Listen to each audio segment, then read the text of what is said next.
À mon avis, j'ai envie de parler du christianisme, mais je le ferai pas.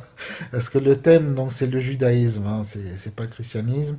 Donc, même si je kiffe pas trop de parler de ça, c'est nécessaire parce qu'il y a beaucoup de personnes qui n'ont pas les fondements.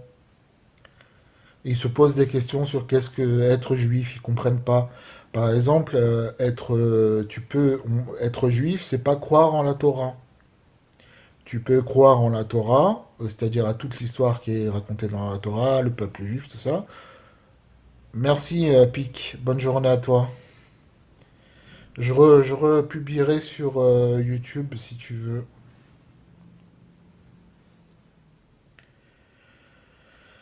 Et je republierai aussi sur TikTok. Je fais les deux et puis sur YouTube. Si tu veux écouter la suite, s'il y a des personnes d'autres que toi qui vont poser la question, ça serait intéressant. Mais pardon. J'espère qu'il y aura d'autres personnes avec d'autres questions.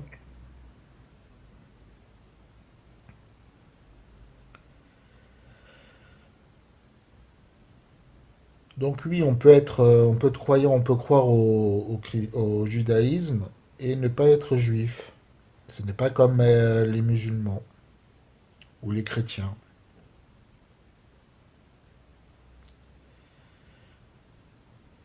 Par exemple, vous connaissez sûrement une personne qui s'appelle... ah, j'ai oublié son nom. C'est un avocat et son père s'est marié avec une Allemande euh, et Arnaud Klarsfeld. Voilà. Donc, vous connaissez peut-être Klarsfeld. Donc, c'est quelqu'un qui, après la Seconde Guerre mondiale, donc c'est un juif, hein, Klarsfeld, qui s'est marié avec une Allemande, donc non juive, et les deux ont travaillé pour retrouver les nazis. Je sais pas si TikTok bloque ce mot-là, nazi, mais je vois pas pourquoi il bloquerait. Donc ils ont poursuivi les anciens nazis d'Allemagne qui se sont réfugiés un peu partout dans le monde et surtout en Argentine.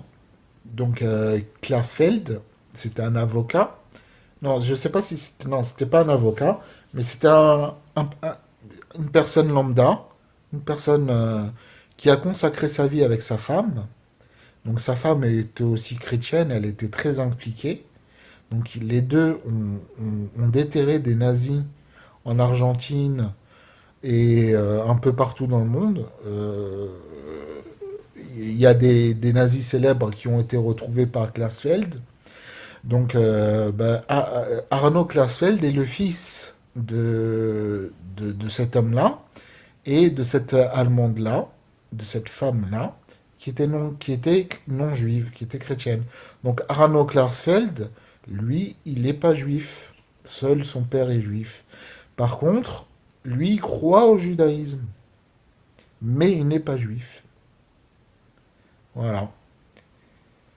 Donc croire au judaïsme, ce n'est pas forcément être juif.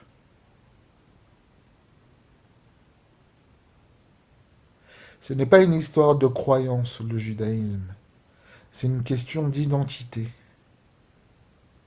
C'est pour ça que le judaïsme est très, il y a pas beaucoup de personnes à être juif parce que être juif c'est très dur. Ça veut dire, il faut vraiment, c'est contre, c'est pas humain. Ça rentre dans l'identité. Ça rentre dans l'essence de ce que tu es. Il suffit pas de croire et de pratiquer. Il faut avoir une naissance juive. Et ça, quand on a grandi et qu'on a grandi avec ce dogme qu'il y a une naissance juive, une naissance, une identité Pratiquement, on n'est que ça dans le judaïsme. Euh, un juif est un être humain qui est juif. Il est avant tout juif plutôt qu'être humain. Vous voyez, donc, à quel point ça rentre ça rentre dans la psychologie de la personne. Donc, euh, c'est pour ça qu'il n'y a pas beaucoup de juifs. Et c'est aussi pourquoi l'identité est très forte. Pour maintenir un petit noyau de juifs, il faut quelque chose d'identitaire très fort. Donc c'est aussi, c'est à la fois ce qui permet de garder un noyau dans le judaïsme, et c'est aussi ce qui empêche, ou ce qui va contre une universalité, si vous voulez. Il n'y a pas d'universalité dans le sens où il faut que tout le monde soit juif. Que tout le monde croit, que tout le monde soit juif. Que tout le monde croit au judaïsme, oui. Par contre, ça, cet universalisme-là, par contre, existe bel et bien. C'est-à-dire que même si vous n'êtes pas juif, un juif doit, euh, doit, euh, doit œuvrer, si vous voulez, pour que le judaïsme soit reconnu.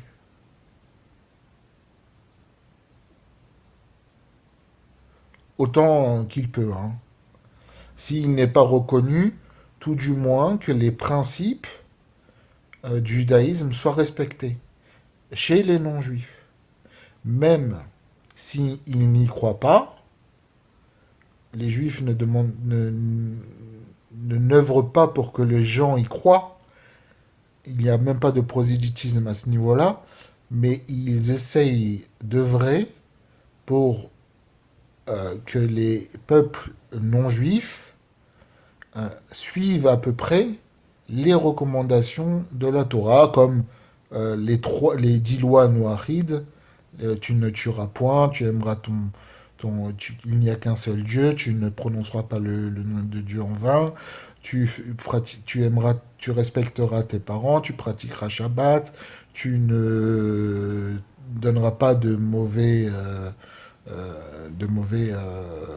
témoignages, tu ne feras pas de mauvais témoignages, tu ne désireras pas la femme de ton prochain, et doit avoir, j'ai dû encore oublier 2 ou 3 commandements. Donc, ces 10 commandements, c'est ce qu'on appelle les lois noachides.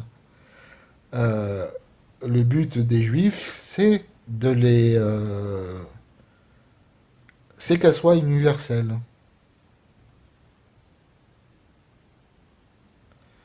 Le but des juifs, il n'y a pas de but juif à vouloir convertir tout le monde au judaïsme. Ça ne fait pas sens. Ce n'est pas dans la doctrine du judaïsme. Ce n'est pas quelque chose qui est demandé. Ça n'a rien à voir. Ce n'est pas du tout comme le christianisme. Ce n'est pas du tout comme l'islam. Le judaïsme ne veut pas convertir la terre entière, comme le christianisme ou l'islam. Il ne veut pas le convertir au judaïsme. Que les non-juifs pratiquent des lois éthiques et morales, c'est déjà suffisant pour les juifs. Le judaïsme est réservé au niveau de la pratique aux juifs. Aux juifs étant une essence et non pas le respect d'un, le respect d'une loi.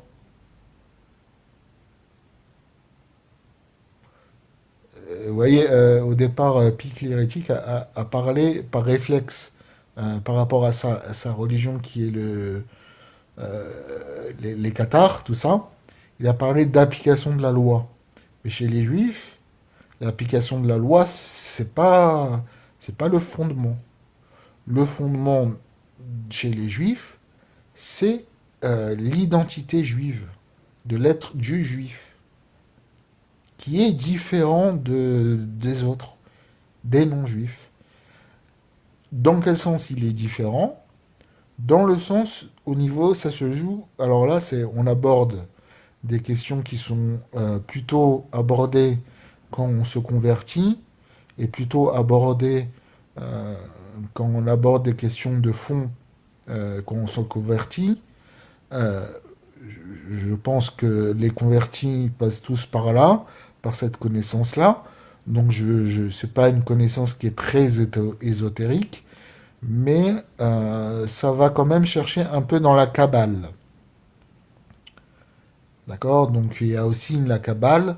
Donc là, c'est un peu l'ésotérisme juif. Donc, il y a une partie de la Kabbale qui est aussi en lien avec la Torah. Si vous voulez, il y a plusieurs niveaux de connaissances dans la Kabbale. Il y a un niveau de connaissance qui est très abscon, qui est très difficile à comprendre et que personne pratiquement peut connaître. Et puis il y a quelques principes qui font le lien avec la Torah. Et là, on a des principes un peu plus compréhensibles, si vous voulez. Parce que dans la Kabbale aussi, il y a la Gematria. Donc la gematria, j'en parlerai si vous voulez aussi. Ce sont le jeu des numériques, des lettres hébraïques. Donc il y a aussi dans la Kabbale cet aspect-là. Mais pour revenir à ce que j'étais en train de dire, dans une notion plus kabbalistique, euh, qu'est-ce que le juif? Effectivement, il faut se pencher dans la Kabbale. Enfin, pas dans la Kabbale, comme j'ai dit, pas très poussé, mais dans des concepts un peu kabbalistiques. Donc, désolé, il n'y a personne qui pose de questions. Je suis déçu. Alors, je rappelle, hein, je vais continuer à parler de ça, mais si vous avez des questions, coupez-moi, montez directement si vous avez une question en particulier. Là, j'ai choisi de parler de ça parce que personne ne monte et personne ne pose des questions. Mais la priorité, c'est vraiment les questions. Donc, si vous avez des questions, soit vous les tapez dans le chat, soit vous montez directement. Vous n'avez pas besoin que j'accepte. Vous serez directement dans le panel à discuter avec moi si vous avez une question. Donc oui, donc j'étais en train de dire qu'est-ce que le juif, parce que c'est une des questions qui revient souvent dans les différents chats. Donc qu'est-ce que le juif? Et donc c'est là où je vais aborder des questions qui sont plus, on va dire, spirituelles et moins dans l'application de la loi, pour prendre l'expression de Pic. Être juif, dans la Kabbale, alors dans la Kabbale, l'être humain, le juif ou non juif, il a, euh, il a plusieurs niveaux d'existence. Si vous voulez, c'est comme dans la psychanalyse où il y a l'inconscient, il y a la conscience, tout ça, vous voyez. Bah, dans la Kabbale, c'est un peu pareil. Il y a des enveloppes, si vous voulez, il y a plusieurs enveloppes. Alors la première enveloppe, je vais pas vous faire un cours, hein, et puis je l'ai pas en tête là. Donc je vais schématiser, je vais pas détailler avec beaucoup d'informations. Il y a quatre enveloppes. Je suis même pas sûr de pouvoir vous les donner toutes. Mais en tout cas, donc ça va du plus matériel au moins matériel, au plus spirituel si vous voulez. Donc si vous voulez, il y a déjà le corps, hein, c'est très simple. Il y a le corps physique. Chaque humain a un corps physique. Donc ça, c'est ce qui nous constitue. Là, j'aborde la constitution de l'homme, hein, dans le judaïsme. Donc il y a le corps physique. Ensuite, qu'est-ce qu'il y a? Il y a le cerveau, la réflexion, la logique. Donc ça, c'est le niveau du cerveau, le niveau rationnel, la capacité de réfléchir rationnellement, l'intelligence, la capacité de mettre en relation des choses. Ça, c'est l'enveloppe qui est en dessous. C'est comme des poupées russes, vous voyez, des poupées russes. Ensuite, à l'intérieur de cette poupée russe, qu'est-ce qu'il y a? Après la réflexion, il y a l'esprit. Il y a l'esprit, c'est-à-dire l'activité, on va dire l'âme, si vous voulez, et la personnalité de la personne, ce qui fait la personnalité de la personne. Le quatrième, encore en dessous, si vous épluchez encore l'oignon ou si vous enlevez la poupée russe, vous avez, euh, vous avez l'âme, mais euh, qui n'est pas accessible. Euh, c'est quelque chose que on n'a pas accès directement, on n'en fait pas directement l'expérience. Sur ce quatrième point, j'ai une petite défaillance, il faudrait que je regarde ce que c'est. Donc voilà, en gros, je vous ai schématisé une personne, un humain, qu'est-ce que c'est? Voilà. Alors dans le judaïsme, qu'est-ce qu'un juif? Eh bien, le juif dans le judaïsme, il a une cinquième enveloppe, si vous voulez, une cinquième poupée russe. Et cette poupée russe, si vous voulez, c'est c'est c'est pas propre à lui. C'est pas lui. C'est quelque chose qu'on lui a donné en plus. Et ce qu'on a donné en plus, c'est ce que Dieu, c'est Dieu qui a donné. C'est Dieu qui donne tout. C'est Dieu qui a donné une partie de lui-même, de divin. Oui, il y a du divin dans l'homme. Il y a du divin dans l'homme, mais c'est immanent, ça. Je parle, ça c'est immanent, c'est la création de l'homme, c'est humain. Mais chez le juif, il a reçu une part d'âme supplémentaire qui est vraiment très sainte et qui est vraiment Dieu lui-même, une partie de Dieu lui-même, de la divination, si vous voulez.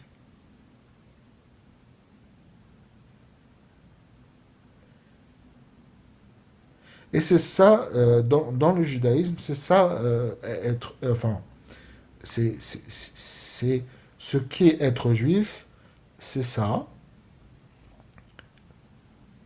C'est une conséquence, si vous voulez. Être juif, c'est une conséquence. La conséquence, c'est que vous avez euh, cinq, euh, cinq parties d'âme. Alors que le non-juif, dans l'âme, il y a cinq parties pour les juifs, alors que pour les non-juifs, il n'y a que quatre parties. Alors le juif n'est pas supérieur au non-juif, parce que ce qu'il a reçu en plus, ce n'est pas lui. D'accord? Ce n'est pas lui. C'est un supplément qu'on lui a donné. C'est un don qu'on lui a donné, mais ça ne fait pas de lui, en soi, dans son âme à lui, quelqu'un de supérieur. D'accord? Ça reste Dieu. C'est la partie qui lui a été donnée, ce n'est pas dans son âme. C'est quelque chose qui lui a été octroyé, mais qui ne fait pas partie de lui, qui lui a été octroyé par Dieu. Vous voyez, c'est ça, c'est ça. C'est pas du tout un juif, c'est pas du tout quelqu'un qui croit au judaïsme. C'est pas du tout quelqu'un qui va suivre le judaïsme. C'est pas quelqu'un qui va être pratiquant. Ça, c'est la conception un peu mystique du christianisme et de l'islam, mais qui n'a vraiment rien à voir avec le judaïsme. C'est, on parle de religions qui sont complètement différentes dans leur fondement. Et je rappelle que le judaïsme est venu avant le christianisme et avant l'islam. Donc ils ne se sont pas inspirés ni du christianisme ni de l'islam. D'accord? Ils ne se sont pas inspirés. Donc il n'y a aucune raison que ça suive le même cheminement.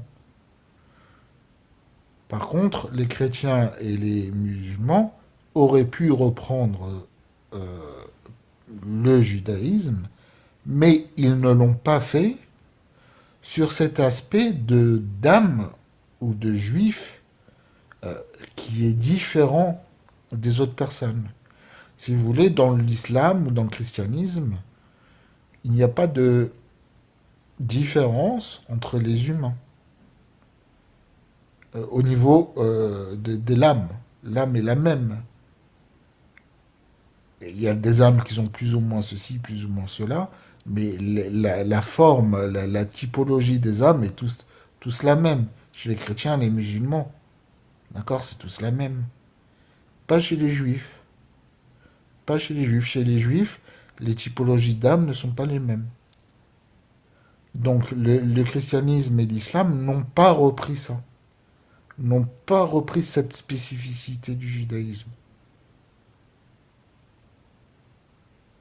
Et quelque part, ça se comprend bien parce que cette spécificité du judaïsme ne permet pas à une religion de se développer, puisqu'elle reste ethnique. Alors que le christianisme et l'islam ont des ambitions universalistes au niveau des personnes qui sont musulmans et qui sont chrétiennes. Vous voyez? Donc c'est une forme, les chrétiens et les musulmans veulent apporter la vérité au monde entier en faisant des personnes, des musulmans et des chrétiens. Mais les juifs ne cherchent pas à faire du monde entier des juifs. Par contre,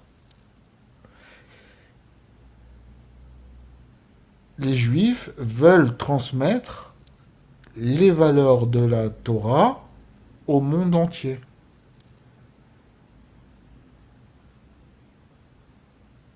Dans l'idée, hein. Après, après concrètement, c'est un peu la masturbation intellectuelle, vous voyez, c'est pas... finalement, ils se montent, et les juifs se montent un peu la tête en pensant que c'est eux qui ont apporté tout, et ce n'est pas vrai. Dans le fond, ce n'est pas vrai.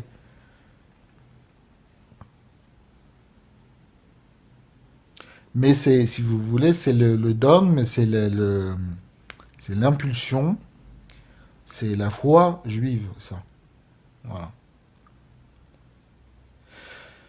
Et donc, j'ai dit que c'était la conséquence d'être juif, c'est ça.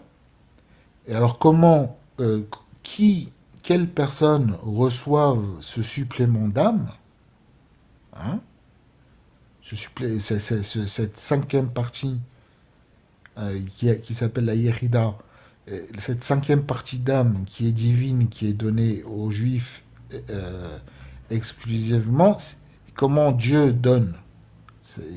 C'est quoi les règles? Bah, les règles, c'est que, bah, que vous le savez très bien, euh, même avant euh, d'aborder euh, les règles, il faut dire à partir de comment ça a commencé. C'est-à-dire qu'au début, les Hébreux, les Juifs, les Hébreux plutôt, ils n'étaient pas encore Juifs, avant de recevoir la Torah, hein. Donc d'ailleurs, avant de recevoir la Torah, et les Juifs n'avaient pas la Torah. Les Hébreux, pardon, n'avaient pas la Torah. Donc, ils ne faisaient pas les commandements de la Torah. Avant de recevoir la Torah, les Juifs ne faisaient pas, n'appliquaient pas des règles de la Torah, puisqu'ils ne les connaissaient pas.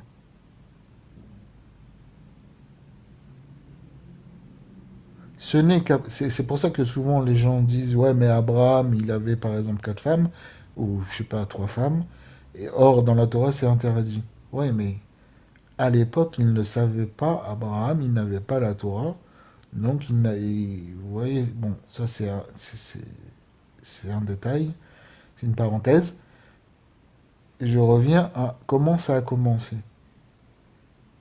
Eh ben ça pas historiquement hein, théologiquement.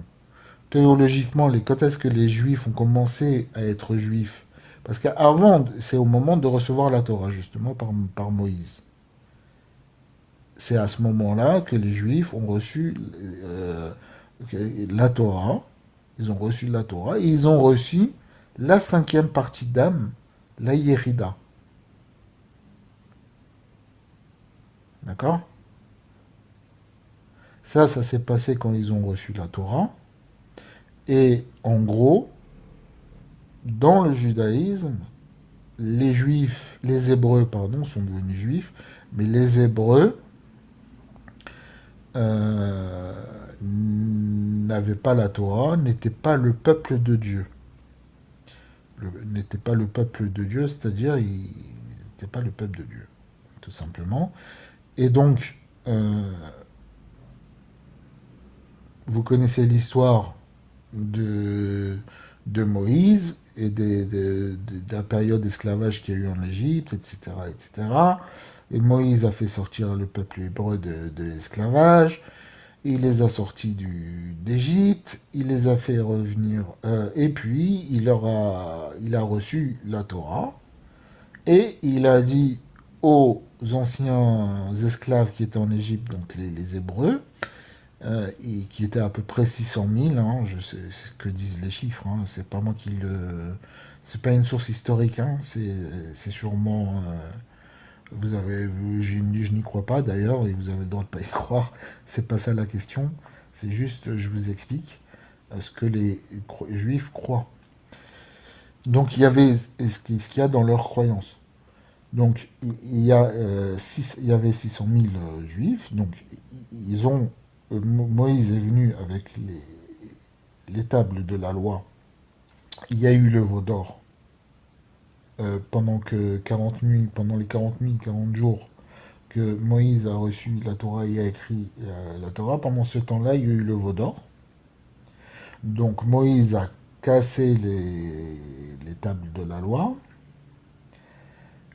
parce que le peuple juif n'était pas digne avait fait un péché, il n'était pas digne de recevoir cette Torah. Dieu lui a autorisé à remonter encore au mont Sinaï, on appelle ça le mont Sinaï, pour recevoir la Torah une deuxième fois. Il a reçu la Torah, il est descendu et les Juifs, en gros, ils lui ont dit on n'y croit pas. On n'y croit pas parce que peut-être tu es un sorcier ou peut-être tu es un prestidigitateur et puis on veut pas te croire sur parole. On veut croire directement. C'est Star Wars, hein, l'histoire un peu. Hein. Donc on veut.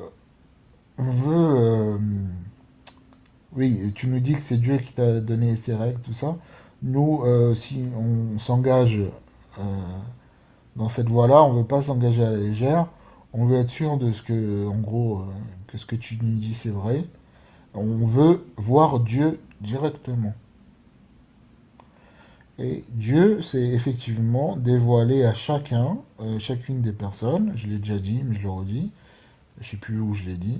Il s'est révélé à chaque enfant d'Israël, juif, enfin hébreu, enfant, femme, homme, tout le monde.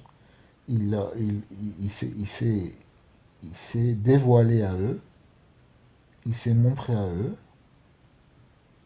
Et là, les juifs ont eu la preuve qu'effectivement, c'était euh, vraiment Dieu qui leur avait donné cette Torah, cette loi. Et là, ils ont accepté. Et c'est à ce moment-là aussi qu'ils ont reçu la cinquième partie d'âme juive, la Irida dont je parle, qui est divine. Donc c'est un supplément. Hein. Leur âme, ils ne sont pas supérieurs ou inférieurs aux autres, mais Dieu leur a octroyé un supplément d'âme, si vous voulez. Il leur a apporté un soutien divin. Voilà. Donc, à cette époque, c'est à ce moment-là qu'ils sont devenus des juifs. Ensuite, dans les lois de la Torah, ça se transmet par la mère. Euh, le, le, le fait, le fait d'être juif, parce qu'effectivement, bon, ça, je suis pas au point, j'ai pas toutes les raisons à ça. Je suis pas super au point sur pourquoi ça se passe par les mères. par la mère. Il y a quelque chose que je sais, c'est que effectivement la mère, on sait qu'elle est juive, donc ses enfants, on sait que ça sera ses enfants à elle, donc il y aura du patrimoine, filiation, si vous voulez, parental clair entre la mère et les enfants. Le lien parental est évident. Je ne parle pas de lien biologique, parce que certains font l'erreur de croire que c'est de la racialisation, comme si on veut préserver la race, la biologie juive. Alors, pas du tout. En fait, non. En fait, c'est juste l'histoire de la filiation parentale qui est important. On sait que les enfants sont des enfants de la mère, bah, ce sont vraiment les enfants de la mère. Et la filiation purement héréditaire. Voilà, c'est ça qui est important dans le judaïsme. Alors qu'avec le père, ben, on n'est pas sûr. Par exemple, si un père,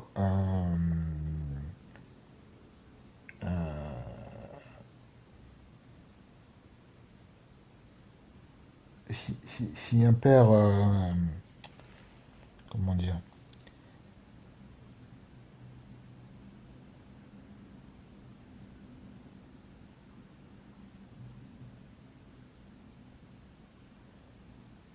si une femme chrétienne, par exemple, son mari c'est un juif,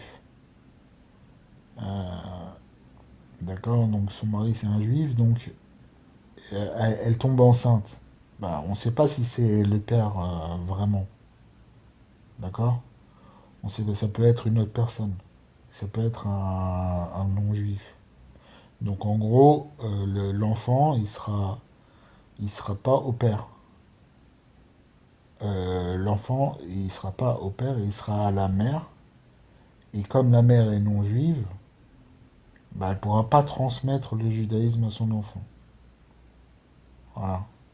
C'est pour ça que c'est par rapport à la mère. C'est pas racial en fait, c'est pas racialiste. Voilà, faut comprendre ça aussi. Il y a des gens qui comprennent pas bien. Et, et donc, il y a cet aspect-là de filiation, et puis il y a aussi que la mère dans le judaïsme, bah, c'est quand même, c'est assez, rien que par ça, c'est assez central en fait. Donc, bah, la mère, elle est plus proche de ses enfants aussi. Donc, je suis pas très au point, hein, mais là, je pense que c'est aussi une des raisons qui pourrait être avancée par les juifs, c'est que la mère est plus proche des enfants et que c'est important que ça soit transmis par la mère.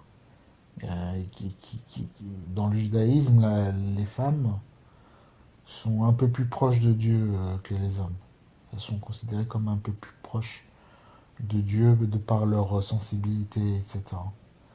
Donc il y a aussi cet aspect-là. Mais là, je pourrais pas vous en dire beaucoup plus sur ça. Tout ce que je voulais vous dire, c'est que ça se transmet, bon bref, par la mère, vous avez compris. Et donc c'est effectivement un enfant juif, par sa mère, donc eh ben, il reçoit, femme ou homme, il reçoit cette cinquième partie divine de Dieu. Ça c'est le dogme. Vous voyez?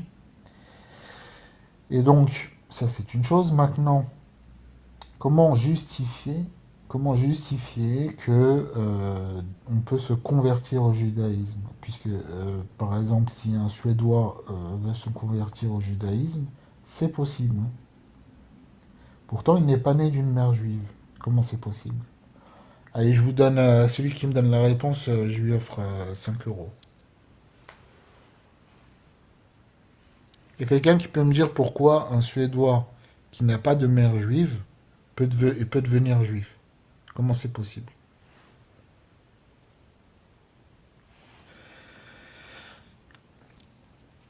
Comment ça s'explique? Comment l'expliquer?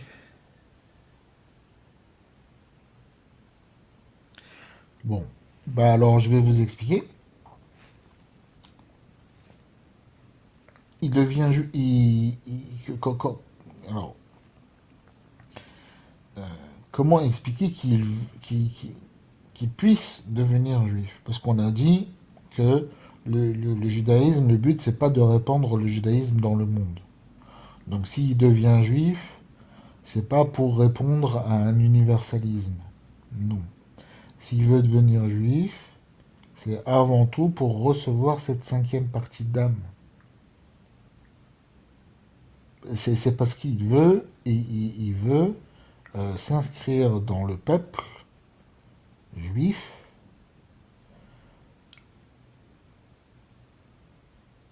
parce que quelque part il y a un appel, il y a un appel vers le judaïsme. C'est pas une volonté de développer le judaïsme. C'est pas une volonté de militer pour le judaïsme.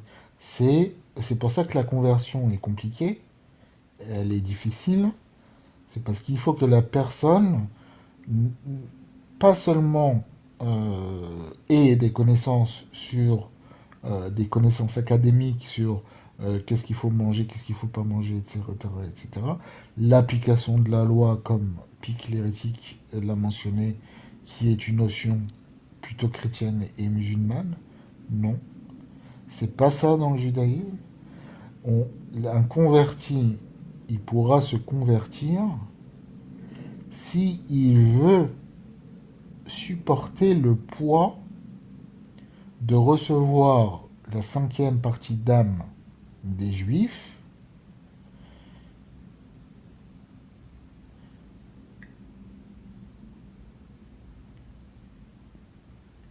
à cause ou grâce à laquelle sa relation avec Dieu va être beaucoup plus exigeante.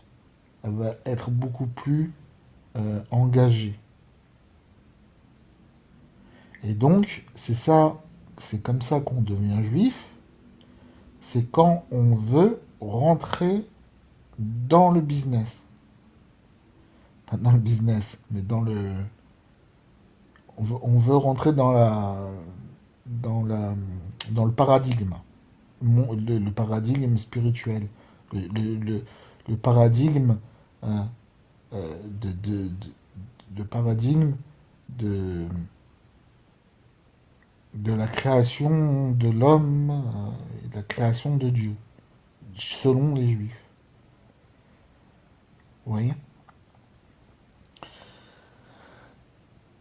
Mais ça, c'est une chose. Et après, il y a des explications qui disent que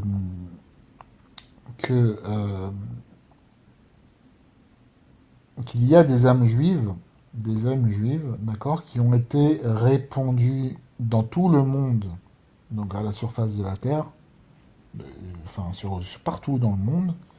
Il y a des âmes juives qui ont été dispersées, d'accord. Donc des âmes juives, ça c'est plus de la Kabbale aussi. Hein. C'est pas toujours connu. C'est pas non plus super important pour les convertis, mais c'est aussi une idée qui circule, euh, une idée assez importante, c'est que des âmes juives, d'accord, des âmes, en fait, c'est des âmes qui étaient à la sortie d'Égypte, qui étaient avec Moïse, ce sont des âmes qui étaient présentes à ce moment-là, d'accord, qui ont reçu cette cinquième partie d'âme, mais Dieu les a pas fait descendre par la père et par le père à la mère, d'accord. Ils sont nés d'une mère non juive. Ils sont nés dans le monde entier. Ils sont pas nés que par la mère juive. Et ça, pourquoi ça? Parce que quelque part, les juifs ont été dispersés pour, comme je le disais tout à l'heure, pour disséminer les valeurs juives, disséminer la, la, la cinquième, cette partie d'âme juive, la cinquième partie d'âme juive qu'ils ont, pour la disséminer euh, au peuple, à tout le monde, aux autres peuples non juifs. pas pour qu'ils soient, qu'ils deviennent juifs, mais qu'ils soient plus euh, dans les valeurs purement philosophiques juives, si vous voulez, purement éthiques. Ceux-là ne vont pas demander aux autres de devenir juifs, mais ils vont œuvrer par leur exemple, grâce à leur yérida, leur cinquième partie d'âme qui est divine, et ils sont censés euh, éclairer les peuples.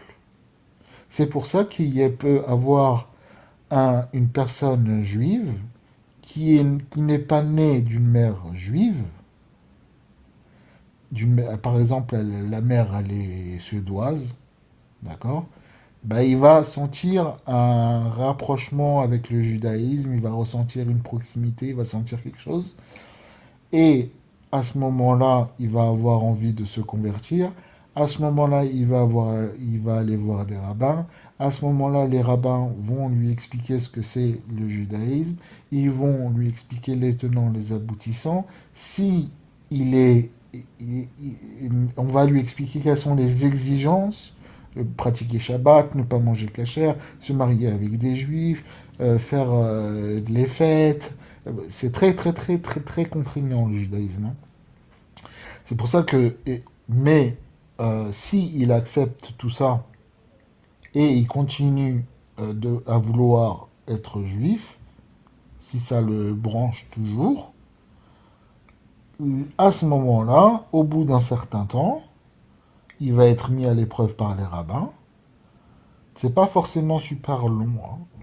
En moyenne, j'ai tapé dans le chat GPT, ça peut aller de...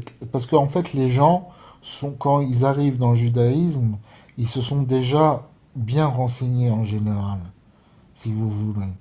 Et déjà, quand ils se présentent devant les rabbins pour devenir juifs, ils ont déjà un passé de quelques années déjà avant, où ils ont déjà maturé tout ça. Donc, quand ils arrivent devant le rabbin pour faire la conversion, parfois ça peut mettre, c'est pas 5 ans du tout, hein. Ça peut être 3 mois, ça peut être 5 mois, ça peut être 6 mois, ça peut être 1 an, ça peut être 2 ans, d'accord? Mais c'est pas forcément 5 ans. Ça c'est en moyenne, je vous dis, c'est de quelques mois à 1 an. Parce que, en général, ceux qui se convertissent, c'est un mythe, ça, l'histoire des 5 ans, c'est un mythe pur et simple. C'est pour décourager les gens qui veulent devenir juifs. C'est pour leur dire, voilà, pour être juif, c'est pas une histoire de. Ça va être très long pour vous, c'est pas une mode, d'accord? C'est pour les décourager. Mais en fait, les gens qui se présentent, qui veulent se convertir, et en général, et comme ils savent que c'est 5 ans, ils ont regardé avant quels sont les tenants, les aboutissants. Et donc quand ils arrivent, en fait, ils connaissent déjà bien. Et quelque part, leur foi suffit au rabbin pour que en quelques mois, maximum 1 an, 2 ans, ils se convertissent. Voilà. Voilà, voilà. Donc, ces personnes-là, une fois qu'elles sont converties, ben, de toute manière, c'était des juifs à la base, hein. Il faut rappeler qu'elles sont nées juives, même si elles sont pas de mère juive. Elles sont nées juives parce que ce sont des âmes qui ont été dispersées par Dieu. Alors, à quel moment, je ne sais plus exactement, il faudrait que je me renseigne aussi sur ça.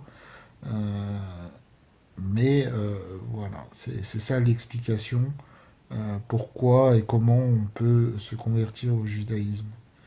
Donc vous voyez, c'est pas du tout comme dans l'islam ou dans le christianisme où il faut respecter l'application de la loi, comme disait Pic l'hérétique. C'est pas une question d'application de la loi, c'est une question de faire partie d'un peuple et de comprendre l'héritage et le poids que ça représente. C'est surtout ça qui compte dans une conversion. Et ça, c'est pour mettre à l'épreuve la personne et voir si vraiment elle a cette cinquième partie d'âme divine qui la raccroche au judaïsme. Voilà, voilà. Bon, je vais arrêter là ce live et je vous remercie tous. J'ai pas eu de questions, mais j'ai dû développer, improviser pour imaginer vos questions. Merci à Pic l'hérétique d'avoir posé sa question. Je vous remercie. Je vais republier le live.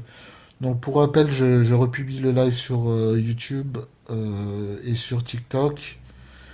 Donc sur TikTok, au bout de 3 jours, je l'enlève, mais ils sont toujours disponibles sur YouTube.